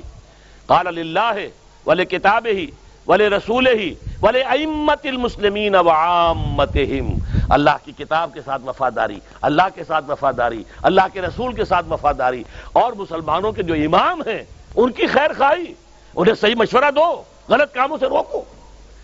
ایک دفعہ حضور نے فرمایا انصر اخاک ظالما او مظلوما، اپنے بھائی کی مدد ضرور کرو چاہے وہ ظالم ہو چاہے مظلوم ہو۔ صحابہ حیران ہوئے، یہ بات کیا کہہ دی حضور نے، بڑی غیر متوقع بات ہے، مظلوم کی حالت میں تو مدد کرنا سمجھ میں آتا ہے، یہ ظالم کی بھی مدد کرے؟ سوال کیا انہوں نے، ننصرہ مظلوما فکیف ننصرہ ظالما، حضور یہ تو سمجھ میں آ گیا کہ اگر ہمارے بھائی مظلوم ہے، اس پر ظلم ہو رہا ہے تو ہم اس کی مدد کریں، لیکن یہ کیسے کہ ظالم ہو تب بھی مدد کریں؟ فرمایا ہاں مدد کرو، اس کا ہاتھ روک لو، ظلم سے روک لینا اس کی مدد ہے۔ یہ ہے نہیں عن المنکر بالید، طاقت کے ساتھ اولا، یہ نہیں ہے تو باللسان، زبان، اور اگر یہ بھی نہیں ہے، اگر مجھ جیسے کمزور لوگ ہیں، ہمت نہیں ہے، تو فرمایا فَإِن لَّمْ يَسْتَطِعْ فَبِقَلْبِهِ، دل میں شدید نفرت ضرور رکھے اسے، وَذَلِكَ أَضْعَفُ الْإِيمَانِ، یہ ایمان کا کمزور ترین درجہ ہے۔ اگر نفرت بھی نہیں ہے، بدی کو آپ دیکھتے ہیں، برائی کو دیکھتے ہیں اور دل میں جلن پیدا نہیں ہوتی، صدمہ نہیں ہوتا، آپ کا بچہ بیمار ہو اور آپ نے علاج کرا لیا، ڈاکٹروں نے جواب دے دیا، حکیموں نے جواب دے دیا، کوئی اب تعویذ گنڈا بھی نہیں رہا، جو ہو سکتا تھا کر لیا ہے، لیکن بچہ تڑپ رہا ہو تو آپ سو نہیں سکتے، کیا کریں؟ کچھ نہیں کر سکتے، ہیلپ لیس ہیں، ہمارے ہاتھ میں کچھ نہیں، جو کر سکتے تھے کر چکے، لیکن بچہ تڑپ رہا ہو تو آپ سو نہیں سکتے۔ اسی طرح اگر فرض کیجئے کہ آج مجبور ہیں ہم کہ یہاں ہم یہ برائی کو نہیں روک سکتے، یہ سودی کاروبار ہم نہیں روک سکتے، لیکن دل میں نفرت تو رکھ سکتے ہیں، پاؤں پھیلا کر سوئیں تو نہ، اگر ہم چین سے سوتے ہیں، عیش کرتے ہیں، تو گویا کہ ہم نے ریکنسائل کر لیا ذہنن، ہم نے تسلیم کر لیا ہے اس منکر کو، اس بدی کو، اس طاغوت کو، اس نظام باطل کو ہم نے تسلیم کر لیا ہے، اور جس نے نظام باطل کو ذہنن اور قلباً تسلیم کر لیا وہ صاحب ایمان نہیں ہے۔ آج جو میرا درس تھا صبح قرآن مجید کا، اس میں آیت الکرسی کے بعد والی آیات میں آتا ہے فَمَن يَكْفُرْ بِالطَّاغُوتِ وَيُؤْمِن بِاللَّهِ فَقَدِ اسْتَمْسَكَ بِالْعُرْوَةِ الْوُثْقَىٰ، پہلے طاغوت کا کفر ہے، پھر اللہ پر ایمان ہے۔ طاغوت، باطل نظام، اللہ تعالیٰ کی بندگی سے نکل بھاگنے والا نظام، اس کی اطاعت کی بجائے اس کی معصیت پر مبنی نظام سب سے بڑا طاغوت ہے۔ اس طاغوت کی وفاداری، اس کی چاکری، اس کی خدمت، اس کا ساتھ دینا، یہاں تک فرمایا حضور نے من مشى مع فاسق ليقويه فقد اعان على هدم الاسلام، کوئی شخص اگر کسی فاسق اور فاجر آدمی کے ساتھ چلتا ہے اسے تقویت پہنچانے کے لیے، تو اس نے اسلام کی عمارت کو منہدم کرنے میں مدد کی ہے۔ ایک اور حدیث میں فرمایا اذا مدح الفاسق، جب کسی فاسق کی مدح کی جاتی ہے، غضب اللہ تعالی، اللہ تعالیٰ غضبناک ہو جاتے ہیں، اور اتنے غضبناک ہوتے ہیں واہتز لہ العرش، کہ تخت جو ہے عرش وہ کانپنے لگتا ہے، اتنا غصہ اللہ تعالیٰ کو آتا ہے کہ ایک فاسق اور فاجر انسان کو سپاس نامہ پیش کیا جا رہا ہے، اس کی مدح سرائی ہو رہی ہے، فاسق اور فاجر، زانی اور شرابی، اور اس کے لیے آپ کھڑے ہو کر قصیدے پڑھ رہے ہیں۔ اذا مدح الفاسق غضب اللہ تعالی واہتز لہ العرش، اللہ کا عرش جو ہے وہ کانپنے لگتا ہے جبکہ کسی فاسق کی مدح کی جاتی ہے۔ یہ ہے تین درجے، سب سے پہلے نہی عن المنکر بالید، اور اگر طاقت نہیں تو طاقت حاصل کرو، طاقت خود بخود تو نہیں آتی نا، جس کے لیے کہ ہمارے پاس نقشہ موجود ہے سیرت النبی کا۔ دیکھیے حضور نے پہلے دن سے کہا کہ یہ بت پرستی منکر ہے، گناہ ہے، معصیت ہے، کفر ہے، شرک ہے، ٹھیک ہے نا، سب سے بڑا منکر بت پرستی، لیکن کسی بت کو توڑا نہیں، حالانکہ بڑا آسان تھا، وہاں کوئی پہرے تھوڑے ہوتے تھے، 4-6 صحابہ کو حکم دیتے ہیں، ایک رات کو جا کے سارے بتوں کو توڑ کے آ جاتے، پھر ان کی تکہ بوٹی ایک کر دیتے وہ، یہ ٹھیک ہے، لیکن تکہ بوٹی تو بعد میں بھی ہو گئی، غزوہ احد میں بھی 70 صحابہ شہید ہو گئے، تو تکہ بوٹی سے بچنے والے تو نہیں تھے وہ، لیکن نہیں، حکمت یہ نہیں تھی، اس لیے کہ وہ پتھر کے بت پھر بنا لیں گے دوبارہ، اگر آپ نے توڑ بھی دیے، چکنا چور بھی کر دیے، حضرت ابراہیم نے سب توڑ پھوڑ کے چکنا چور کر دیا تو پھر بنا لیے انہوں نے، کیا دیر لگتی ہے، پتھر کے بت ہی ہے نا۔ لہذا حضور کا طریقہ کیا تھا دیکھیے، 12 برس تک مکے میں رہے، اسی حرم کا طواف کیا ہے بیت اللہ کا جس میں بت موجود ہیں، اسی صحنے بیت اللہ میں کھڑے ہو کر نماز پڑھی ہے جہاں دائیں بھی بت، بائیں بھی بت، سامنے بھی بت، پیچھے بھی بت، کسی بت کو توڑا نہیں۔ ہاں اپنی دعوت کے ذریعے سے، تبلیغ کے ذریعے سے لوگوں کو جمع کیا، جیسے میگنیٹ ہوتا ہے، میگنیٹ سے آپ کھینچ لیں، لوہ چون جو ہے، اگر جیسے کہ پہلا تجربہ ہم نے کیا تھا 5ویں جماعت میں سائنس کی کلاس میں کہ ہمیں مکسچر دے دیا گیا، لکڑی کا برادہ اور لوہ چون، لوہے کا چورا، یہ مکس ہے، انہیں علیحدہ کرنا کیسے کرو گے؟ اب ایک ایک کو تو کرنا بڑا مشکل کام ہے۔ طریقہ کیا بتایا؟ ایک ہاتھ میں مقناطیس لے لو اور مقناطیس اس کے اندر پھیرو، لوہے کے سارے ذرات جو ہیں اس کے ساتھ چمٹ جائیں گے، برادہ رہ جائے گا۔ بین ہی یہ معاملہ ہے قرآن کا، قرآن کو کسی معاشرے میں عام کرو، جن کی فطرت کے اندر نیکی ہے وہ اس سے چمٹ جائیں گے، کھچ کر آ جائیں گے، پھر جب وہ کھچ کر آ جائیں انہیں جمع کرو، جماعت بناؤ، منظم جماعت، سم و طاعت والی جماعت، پھر وہ جماعت جہاد کرے گی۔ پھر آپ نے جہاد کیا، پھر غزوہ بدر بھی ہوا، غزوہ احد بھی ہوا، غزوہ احزاب بھی ہوا، پھر یہ کہ 6 سال کے بعد، غزوہ بدر کے 6 سال اور ہجرت کے 8 سال کے بعد پھر آپ 10,000 کی نفری ساتھ لے کر مکے میں داخل ہوئے۔ اب پہلا کام کیا کیا؟ بت توڑ دیے، ایک ایک بت کو گرایا ہے، توڑا ہے، جاء الحق وزهق الباطل ان الباطل كان زهوقا۔ پہلے دن نہیں توڑے، گویا کہ نہیں عن المنکر باللسان تو پہلے دن سے ہے، یہ حرام ہے، یہ غلط ہے، ان بتوں میں کچھ نہیں ہے، یہ کفر ہے، یہ شرک ہے، یہ گمراہی ہے، ان ہی الا اسماء سمیتموها انتم وآباؤکم، ان کی کوئی حقیقت نہیں ہے، یہ تو تم نے اور تمہارے باپ دادا نے کوئی نام گھڑ لیے ہیں، ان کی کوئی حقیقت، کہہ رہے ہیں باللسان، ہاتھ سے توڑا نہیں، بالید نہیں، بالید کے لیے پہلے جمعیت فراہم کرو، طاقت فراہم کرو، جب طاقت کافی ہو جائے اب میدان میں آؤ، اب طاقت کے ذریعے سے باطل کو ختم کرو، اس سے ٹکر مول لو، اس میں جانیں بھی دینی پڑیں گی۔ صحابہ کرام نے بھی سینکڑوں کی تعداد میں اپنی جانیں دی ہیں تو اسلام کا بول بالا ہوا تھا، ٹھنڈے ٹھنڈے نہیں ہو گیا، دعاؤں سے نہیں ہو گیا، تمناؤں سے نہیں ہو گیا، لیسا بامانیکم وامانی اہل الکتاب، نہ تمہاری تمناؤں سے کچھ ہوگا نہ اہل کتاب کی تمناؤں سے کچھ ہوگا، عمل سے ہوگا جو کچھ ہوگا، محنت سے ہوگا، قربانی سے ہوگا، جانیں دے کر ہوگا، خون دے کر ہوگا، اور خون تو محمد الرسول اللہ نے بھی دیا صلی اللہ علیہ وسلم۔ آپ کو معلوم ہے کہ طائف میں بھی حضور کا خون جو ہے وہ بہا اور وہاں کی مٹی میں جذب ہوا، جب پتھراؤ ہوا ہے آپ پر بری طرح سے، اور پھر دامن احد میں تو جو وار ہوا ہے، آپ کے رخسار مبارک کی یہ ہڈی کے اندر تلوار گھس گئی اور خود کی کڑیاں یہاں گھس گئیں، تو پھر ان کو نکالنے کی کوشش کی تو ایک صحابی نے دانت سے پکڑ کر کھینچا، ان کے دانت نکل گئے، وہ نہیں نکلی، پھر کسی طریقے سے نکالا گیا تو خون کا فوارہ آیا ہے، اتنا خون گیا ہے حضور کا کہ آپ بے ہوش ہو گئے۔ تب آیا ہے اللہ کا دین، ایسے نہیں آیا، قربانیوں سے جانیں دے کر۔ حضرت حمزہ جیسی شخصیت، اسد اللہ ہے و اسد رسول ہی، حضور کے چچا بھی ہیں، خالہ زاد بھائی بھی ہیں، دودھ شریک بھائی بھی ہیں، بچپن کے ہمجولی بھی ہیں، اسد اللہ بھی ہیں، اسد رسول ہی بھی ہیں، اور ان کی لاش آئی ہے آپ کی نگاہوں کے سامنے، ناک بھی کٹی ہوئی ہے، کان بھی کٹے ہوئے ہیں، اور پیٹ چاک کر کے کلیجہ چبایا گیا ہے، ان قربانیوں سے آیا ہے۔ تو پہلے طاقت حاصل کرو، پھر اس طاقت کو استعمال کرو۔ ان اللہ اشترى من المؤمنین انفسهم واموالهم بان لهم الجنہ یقاتلون فی سبیل اللہ فیقتلون ویقتلون، اللہ تعالیٰ نے اہل ایمان سے ان کی جانیں اور مال خرید لیے ہیں جنت کے عوض، اب وہ اللہ کی راہ میں جنگ کرتے ہیں، قتل کرتے بھی ہیں، قتل ہوتے بھی ہیں۔ حضرت حمزہ کا جسم بھی لوہے کا بنا ہوا نہیں تھا، وہی انسانی جسم تھا، وہی گوشت پوست اور ہڈی۔ تو اور وحشی کا جو برچھا ہے وہ ناف کے آر پار ہو گیا، شہید ہو گئے۔ بہرحال یہ ہے تیسری جو شق ہے کہ یہ جماعت جو وجود میں آئے اس کے 3 کام ہو صرف۔ انتخابات کا کہیں ذکر نہیں، نہ سیرت میں نہ قرآن میں کہیں نہیں۔ اس طریقے سے ایک ہی ملک ہے پوری دنیا میں کہ جہاں انہوں نے کم سے کم اپنی فقہ کے مطابق اسلامی نظام قائم کر لیا۔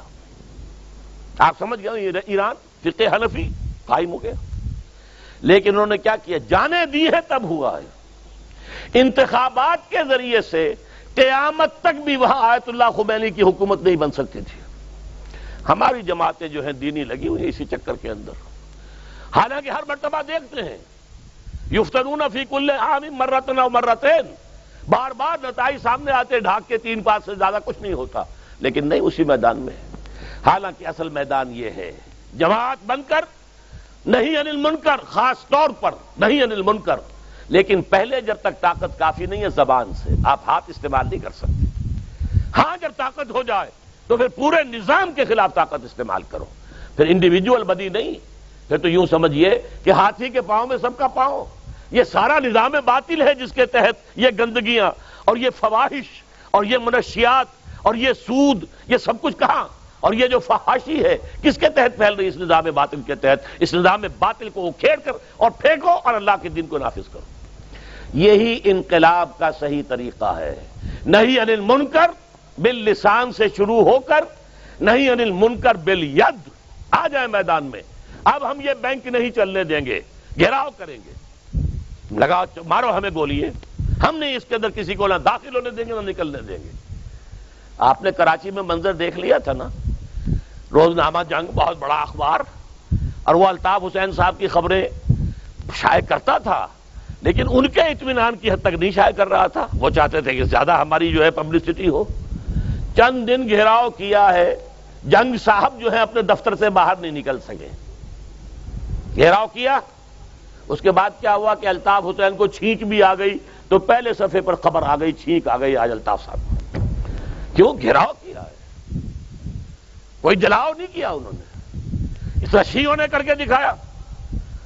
جب یہ زکوٰۃ آرڈیننس نافذ کیا ہے ضیاء الحق نے، 50,000 شیعہ اہل تشیع جا کر گھیرا ڈال کر بیٹھ گئے سیکریٹریٹ کا، نہیں اٹھیں گے یہاں سے جب تک کہ ضیاء الحق یہ انڈرٹیکنگ نہیں دے گا کہ ہمیں زکوٰۃ سے جو ایگزمپٹ کیا جائے گا، مستثنیٰ کیا جائے گا، ہم زکوٰۃ تمہیں نہیں دیتے، جہاں دیتے ہیں دیں گے۔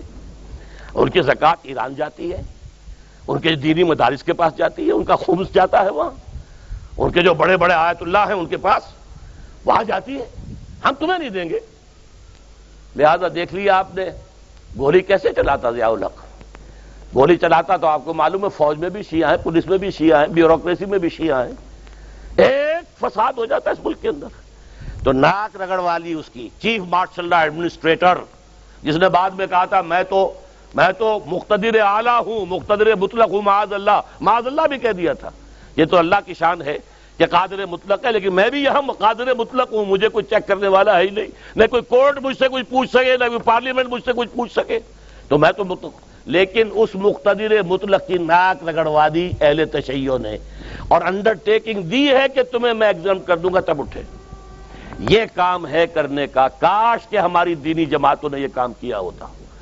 ہمارے ہاں آئلی قوانین منظور ہوئے، ایک ملٹری ڈکٹیٹر نے نافذ کیا، فیلڈ مارشل ایوب خان، جو پاکستان کے نام سے بھی اسلام نکالنا چاہتا تھا، اسلامی جمہوریہ پاکستان کی بجائے چاہتا تھا صرف جمہوریہ پاکستان اسلامی نہ نکالا جائے۔ وہ تو کچھ لوگوں نے اسے مشورہ دیا کہ کیا فساد مول لے رہے ہو، یہاں کے عوام جو ہے اٹھ کھڑے ہوں گے تمہارے خلاف، لہذا بعد آ گیا۔ لیکن آئلی قوانین اس نے وہ نافذ کیے کہ شیعہ نے بھی کہا کہ یہ غیر اسلامی ہے، سنیوں نے کہا غیر اسلامی ہے، بریلویوں نے کہا غیر اسلامی، دیوبندیوں نے کہا غیر اسلامی، اہل حدیث نے کہا غیر اسلامی، جماعت اسلامی نے کہا غیر اسلامی، لیکن کوئی تحریک نہیں چلائی۔ قانون نافذ ہوا، آرڈیننس سے لا بن گیا، اور ضیاء الحق صاحب بھی آئے تو فیڈرل شریعت کورٹ بھی بنائی، تو آئلی قوانین مستثنیٰ ہے، فیڈرل شریعت کورٹ اس کے بارے میں کوئی رائے نہیں دے سکتی۔ میں نے اس ایشو پر استعفیٰ دیا 5 جولائی 1982 کو اس کی شورا سے۔ میں نے کہا یہ آپ اپنے ماتھے پر کلنک کا ٹیکہ لیے پھر رہے ہیں، تو مجھے بعد میں خیال آیا کہ میں کیا بیٹھا، ان کے یہاں پر سجدے کا نشان تھا، تو میں نے تو محاورہ بولا تھا کہ یہ کلنگ کا ٹیکا ہے، آپ نے جو یہ فیڈرل شریعت کوڈ بنائی ہے یہ کلنگ کا ٹیکا ہے، وہ جا کے جڑ گیا اس کے ماتھے پر۔ بہرحال وہ بڑا متحمل مزاج انسان تھا، برا نہیں منایا۔ کیوں، کیا، کیسے؟ میں نے کہا جناب آپ نے فیڈرل شریعت کوڈ بنائی، اس میں اپنے ہینڈ پکڈ ججز کو رکھا ہے نا۔ ملک غلام علی صاحب کون ہیں؟ آپ کا چوائس ہے۔ پیر کرم شاہ صاحب کون ہیں؟ آپ کا چوائس ہے۔ مفتی تقی عثمانی، مولانا محمد شفیق عثمانی رحمت اللہ علیہ کے صاحبزادے، کس نے چنا؟ آپ نے چنا۔ آپ ان کے علم پر اعتماد کرتے ہیں تب چنا، ان کے تقوی پر، ان کے تدین پر، ان کی دیانت پر، لیکن آپ نے ان کے ہاتھ باندھ دیے کہ آئلی قوانین کے بارے میں بھی وہ کچھ نہیں کہہ سکتے کہ اس کی کوئی شک خلاف اسلام تو نہیں۔ میں نے کہا میں یہ نہیں کہتا جو میں کہتا ہوں آپ کریں، نہیں۔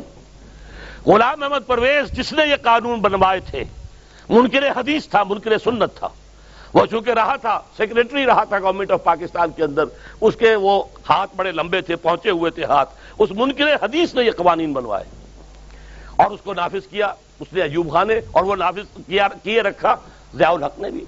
میں نے کہا کہ اس وقت تک غلام احمد پرویز بھی زندہ تھا، میں نے کہا وہ آ کے ثابت کر دے شریعت کورٹ کے اندر کہ خلاف اسلام نہیں ہے، میں خوش، میرا رب خوش۔ لیکن جنہیں آپ نے بٹھایا ہے ججوں کو، ان کو آپ اختیار کیوں نہیں دے رہے؟ کہنے لگے پھر یہ عورتوں کو کون مطمئن کرے گا؟ میں نے کہا اگر آپ کے سوچ کا یہی معیار ہے، آپ کو یہ دیکھنا ہے کہ کون راضی کون ناراض، اللہ کو نہیں دیکھنا، اللہ کے دین کو نہیں دیکھنا، کون راضی کون ناراض، تو یہ لیجئے میرا استعفیٰ حاضر ہے، میں آپ کی شورا میں نہیں بیٹھ سکتا۔ استعفیٰ دیا، نکل آیا۔ بہرحال یہ جان لیجئے کرنے کا کام یہ تھا جو ہمارے ہاں کے دینی جماعتوں نے نہیں کیا۔ اگر یہ کام کرتے یہاں اسلام آ چکا ہوتا آج تک، اور اب بھی اگر آئے گا تو اسی طریقے سے آئے گا۔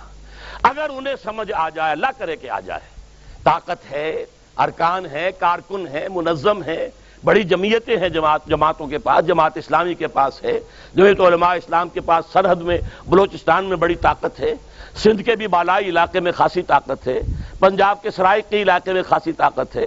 یہ جماعتیں اگر کھڑی ہو جائیں اس کام کے لیے، چھوڑ دیں اس کو الیکشن وغیرہ کو، یہ سینٹ کیا بلا ہوتی ہے اور ممبر پارلیمنٹ سے کیا حاصل ہوتا ہے، کچھ نہیں حاصل ہوتا۔ ہاں وی آئی پی ٹریٹمنٹ آپ کو مل جاتا ہے، بس اللہ اللہ خیر صلی اللہ، کچھ مفادات بھی جو حاصل کرنا چاہے، بہتی گنگا کے اندر ہاتھ دھونا چاہے دھو لے، اس سے زیادہ تو کچھ نہیں ہوا۔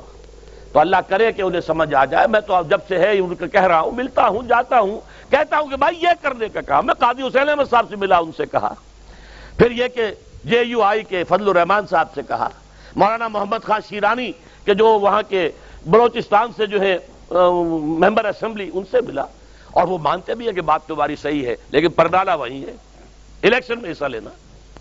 یہ ہے اصل میں مسئلہ کہ اللہ نے تو 3 کام بتائے تھے ہمیں امت مسلمہ کے لیے، سہ نکاتی لایا عمل، جس میں میں نے چوتھے کا سورہ نساء کے حوالے سے اضافہ کر دیا، یا ایھا الذین آمنوا آمنوا باللہ ورسولہ، ایمان لاؤ جیسے کہ ایمان لانے کا حق ہے۔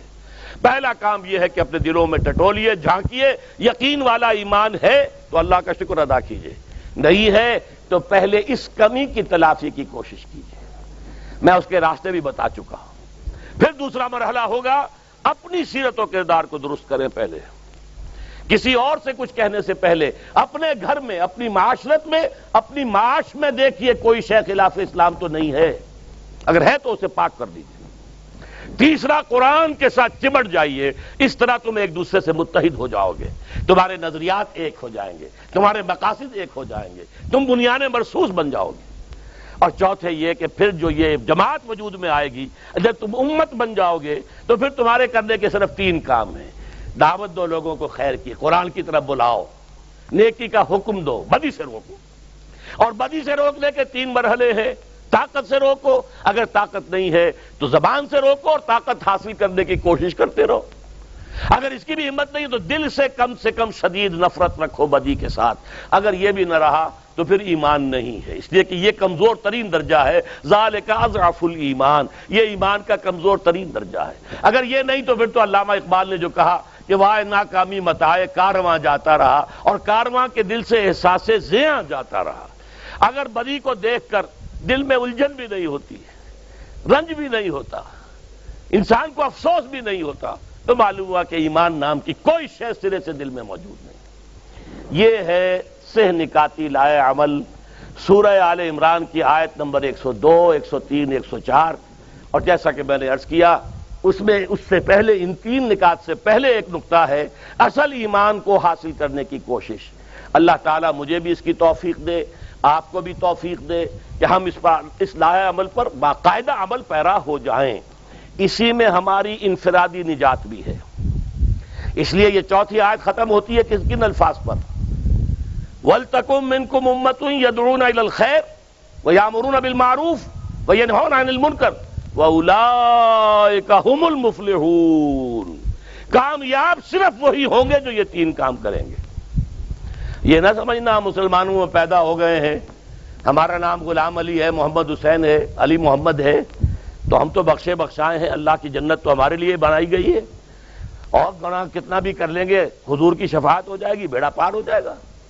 بڑے غلط خیالات ہیں۔ تلک امانیہم، یہ ان کے من گھڑت خیالات ہیں، ان کی آرزویں ہیں، وشفل تھنکنگ ہے۔ قل ہاتوا برہانکم ان کنتم صادقین۔ یہودیوں کو بھی یہ گمان ہو گیا تھا، نحن ابناء اللہ واحباؤہ، ہم تو اللہ کے بیٹوں کی طرح بڑے چہیتے ہیں۔ قرآن نے کیا جواب دیا؟ فَلِمَا يُعَذِّبُكُم بِذُنُوبِكُم، اگر ایسے لاڈلے اور چہیتے ہو تو اللہ تمہیں سزائیں کیوں دیتا رہا ہے؟ کیوں تمہیں پٹوایا نبوکدنضر کے ہاتھوں؟ کیوں تمہارے ہیکل سلیمانی کو 2 دفعہ مسمار کروایا اس نے؟ ایک مرتبہ نبوکدنضر کے ہاتھوں، دوسری مرتبہ ٹائٹس رومی کے ہاتھوں۔ آج تک بھی گرا پڑا ہوا ان کا کعبہ، صرف ایک ویلنگ وال رہتی ہے اور کچھ بھی نہیں ہے اس کا۔ تو کیوں اللہ عذاب بھیجتا رہا ہے تم اگر اس کے بڑے چہیتے ہو؟ اسی طرح آپ سوچئے یہ ہسپانیہ سے مسلمان کیوں ختم ہو گئے؟ جہاں 800 برس حکومت کی تھی، ایک مسلمان زندہ نہیں چھوڑا، یا قتل یا جلا دیے گئے یا بحری جہازوں میں بھر بھر کر اور لے جا کر شمالی افریقہ کے ساحل پر ڈمپ کر دیا گیا۔ پورا ملک خالی، جہاں 800 برس حکومت کی تھی۔ یہ عذاب کیوں آیا؟ ایسے ہی لاڈلے ہو تو؟ یہ کیوں تمہارے اوپر انگریز آ کر مسلط ہو گیا تھا؟ ایسے ہی لاڈلے ہو؟ ہندوستان تو تمہارا تھا، تمہاری حکومت تھی، ایسے لاڈلے ہو تو کیوں آ گیا وہاں سے؟ ایک کافر قوم آ گئی، تم پر مسلط ہو گئی۔ اللہ کا عذاب ہے تم پر اس وقت، اس لیے کہ تم دین پر عمل نہیں کر رہے، تم نے دین سے بے وفائی کی ہے، اللہ سے وعدہ خلافی کی ہے۔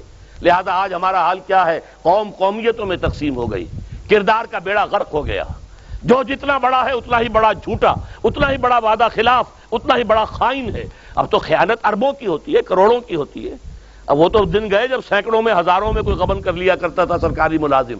اب تو جہاں دیکھو اینٹ اٹھاؤ پتھر اٹھاؤ، اتنے ارب روپے، اتنے کروڑ روپے کی خیانت اور غبن ہے، اور دے دے کر چھوٹ رہے ہیں۔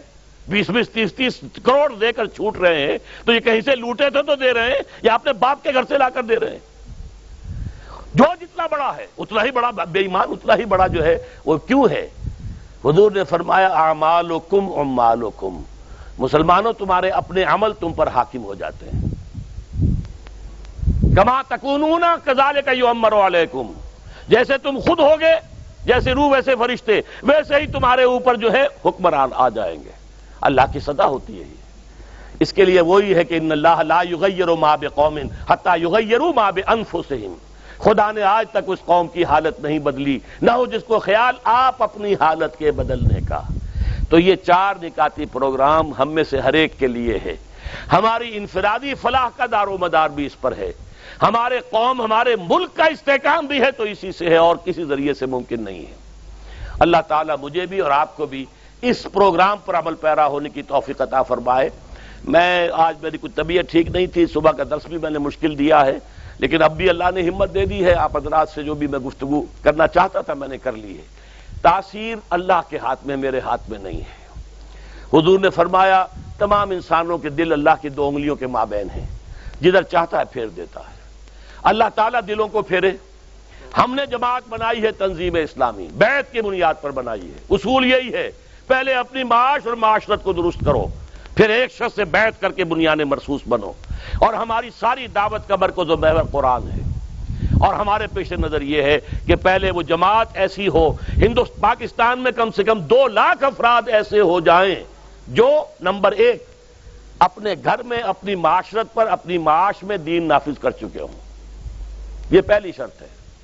شرط اول قدمین است کہ مجنون باشی، پہلا شرط یہ ہے۔ یہ نہیں کہ اپنے ہاں تو بے پردگی ہے اور چلے ہیں دنیا سے فحاشی ختم کرنے، خود اپنے معاش میں سود شامل ہے اور چلے ہیں اللہ کے دین کا بول بالا بلند کرنے، یہ نہیں، یہ منافقت ہے، یہ جھوٹ ہے، یہ دھوکہ ہے، یہ فریبی ہے۔ خدا بھی کرے اور خود پرستی بھی کرے، یہ خود پرستی ہے، یہ تو بت پرستی ہے، مفاد پرستی ہے، خدا پرستی نہیں ہے۔ اور پھر یہ ہے کہ نہیں عن المنکر باللسان سے تو جاری رہے گا، وہ اب بھی ہم کر رہے ہیں جو بھی ہمارے بس میں ہے، رسائل کے ذریعے، آڈیوز کے ذریعے، ویڈیوز کے ذریعے سے، تقاریر کے ذریعے سے، دروس کے ذریعے سے، خطابات کے ذریعے سے، خطبہ جمعہ کے ذریعے سے کر رہے ہیں۔ لیکن جب وہ جمعیت ہوگی کہ ہم واقعتاً میدان میں آ کر اور پھر کہہ سکے کہ اب یہ کام نہیں ہوگا، انف از انف، اب ہم یہ کام نہیں ہونے دیں گے، تب انقلاب آئے گا انشاءاللہ۔ اقول قولی ھذا واستغفر اللہ لی ولکم ولسائر المسلمین والمسلمات۔ ٹھنڈا پانی کیا اس میں؟ ٹھنڈا پانی